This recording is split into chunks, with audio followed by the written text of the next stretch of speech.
teachers, judges, and the audience. Assalamu alaikum warahmatullahi wabarakatuh.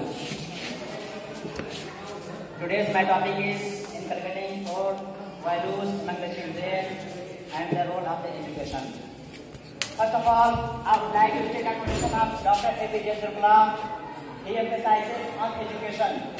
He says, past is a waste paper, present is a newspaper, and future is a question paper.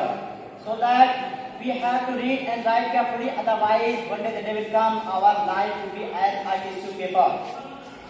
Suppose is the emphasis of telling importance of education in expert psychologist J.D. Warson status that we may ask one child, I'll make him according to child what you want to be done by the children. Such as if you want to be child as a doctor, engineer, scientist, etc. It's to be done by the activities more important that. Such as by nurturing, by caring, by sharing, so that we can say child is nothing in born, but child has been created by the activities such as nurturing and caring by the parents.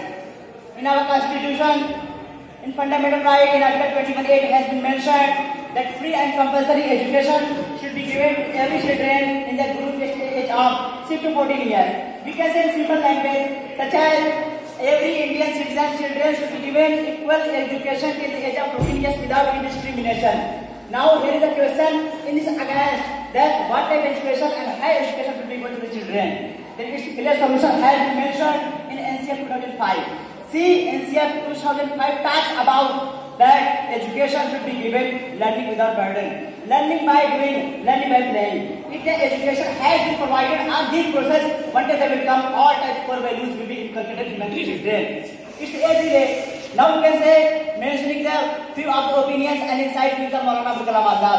After long duration, he reached the destination and conclusion. He said that without modern education in India, neither India can be a great country and neither people of India will be counted as a knowledgeable person. Why? Because in the syllabus of Indian education should be included all types of subjects by whom a child can reach to destination, by whom a children can reach to destination and goal achieving problem. There should be no discrimination on the basis of language and syllabus and institutional men.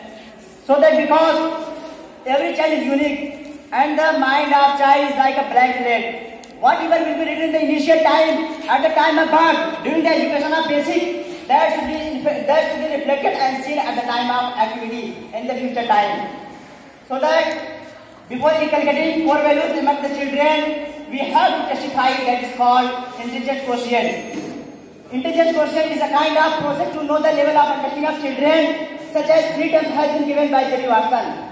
Cognitive, affective, psychomotor. On the process of these terms, whatever has been mentioned is, if the child has been nurtured and cared and shared so many other ways, one day the day will come, the child will be a divergent thinker. All types nurturing, sharing, caring will be included in the children. There are many of the ways, but seeing a little bit of time, I would like to mention one way also. The importance of children, the importance of parents are so much in this, that in which environment parents are living, or the parents are living the good environment or not. If the parents are living the good environment, the importance, the effect of that will be also included in the education of the child. That education, what type should be, child should be nurtured and cared in the way of well-the environment where the all type facilities should be provided to children. If there is barrier, then the knowledge will be limited and child will be depression. So that we all have to focus on that, which is necessary. We all have to know that if you want to make a child divergent thinker, then the thinking of Maulana Azad should be covered. In the last, I would like to conclude my speech with a short poetry. तालीम है जिस form में दुनिया उसी की है, तालीम है जिस फॉर्म में दुनिया उसी की है, कुदरत की तवक्कुल अल्लाह उसी की है. That's all. Thank you.